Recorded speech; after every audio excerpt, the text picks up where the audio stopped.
What's going on, guys? Welcome to my channel.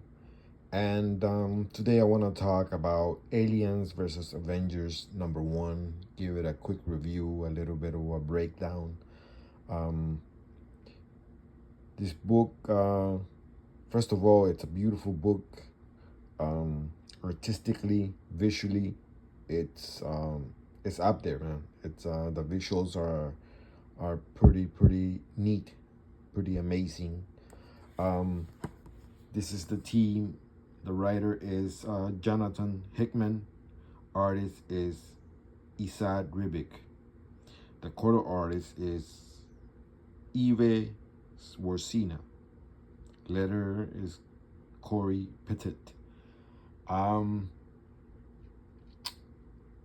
so the gist of it is that the team, the artistic team, the writer and artist, they know each other. They have worked together. They worked together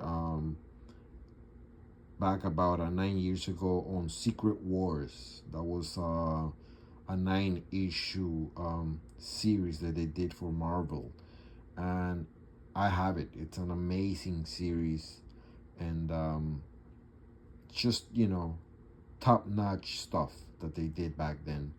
And when I heard they were doing Aliens versus Avengers, I had to be there. I had to be there. This is, this team doesn't get together as much, and they did not disappoint.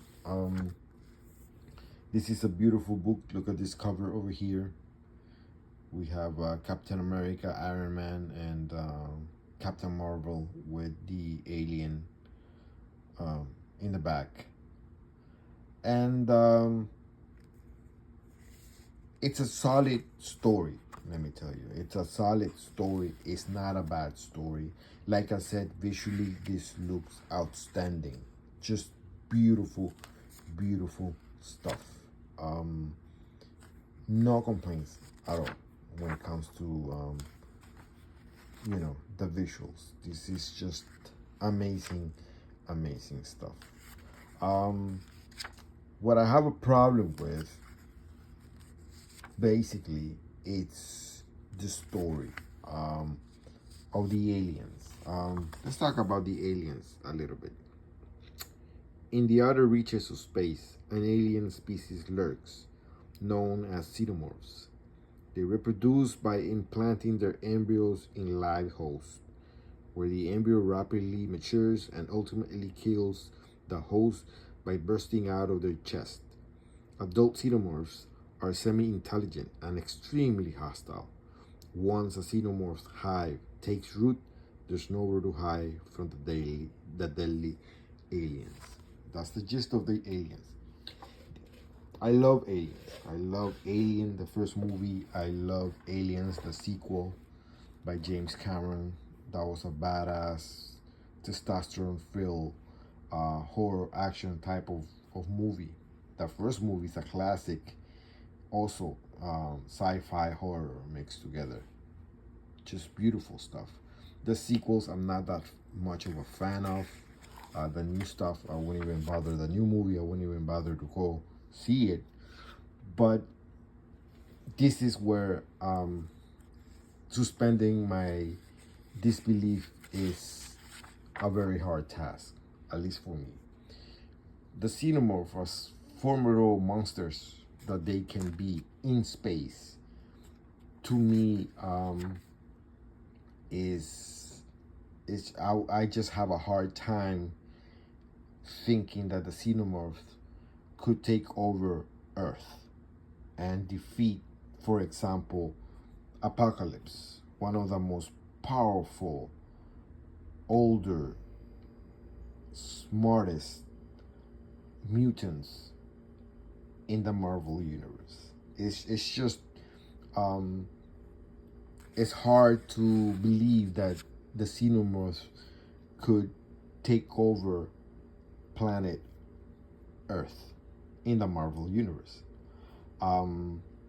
So, in order to make it work, Jonathan Hickman paints a very bleak future where it's not clear yet, at least in the first issue, what really happened to, you know, planet Earth in the Marvel universe? What happened? We have the Hulk. He's very old. He looks like shit. Captain Marvel is older too. She looks like shit. She has the worst outfit. She has, like, you know, this saggy tits type of armor suit on. And when the Hulk appears, it's pretty amazing.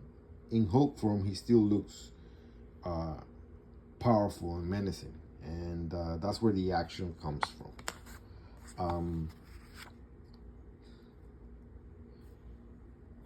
But it's, you know, I have a hard time just thinking that the Xenomorphs were successful, where Galactus, for example, was never successful, where Thanos, for example, was never successful, where Doctor Doom with godly powers was not successful to take over Earth. So, having said that, I just, you know, don't see how Xenomorphs, the aliens, could ever be such a major threat in the Marvel universe, even if they're old and worn out, unless something happened, or maybe that's going to be revealed later on. But as far as the first issue is not really revealed what's going on, it's all very bleak, and I guess Jonathan Hickman had to age and fuck up the superheroes and downgrade him. But even, you know, this could be a small scale story and just have the Incredible Hulk versus aliens, and that would work a little bit better if you work the story correct. But the whole Avengers, everybody, you know, the you know how many Avengers there are: Namor, Thor, Hercules. There's magicians. There's you know, people, brilliant scientific characters like Hank Pym, and what about the villains?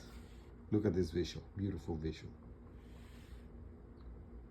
But you're gonna tell me that this Xenomorph is gonna be able to go toe to toe with the Hulk, when we've seen in movies that humans are able to hold off Xenomorphs, at least momentarily, physically. Hulk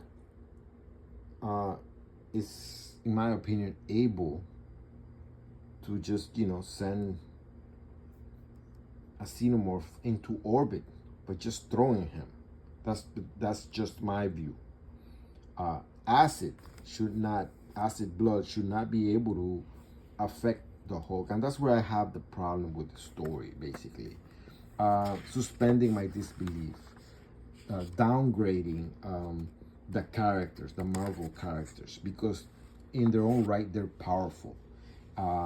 Told properly, the Xenomorphs, as problematic as they could be, they would never be able to take over planet Earth in the Marvel universe. It's just, it's not feasible to me, and that's where, you know, it all falls apart for me. And then there's little bits like the Venom symbiote taking over one of the Xenomorphs, and you know, Spider-Man seemingly dies, and then Miles Morales. And that's another problem I have, that they don't, you know, these people at Marvel, they don't want to use Peter Parker anymore. That bothers me a lot. I like Morales, don't get me wrong, but I want to see Peter Parker be part of, you know, this major story. And that's where, you know, that's where I am.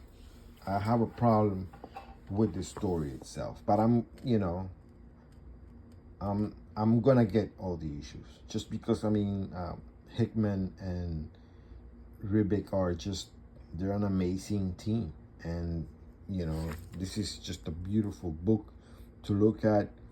I'm going to suspend my disbelief. I'm gonna do everything possible to make things fit in my brain. And that's what comes when you know so much of Marvel history. And what about the supervillains? What happened to the supervillains in this world, in this story? Dr. Doom, who never let something like this happen. We were shown Apocalypse, and what about the mutants, the X-Men, um, uh, Wolverine, and all this stuff. So of course, this is, I'm guessing and I'm assuming this is a separate continuity.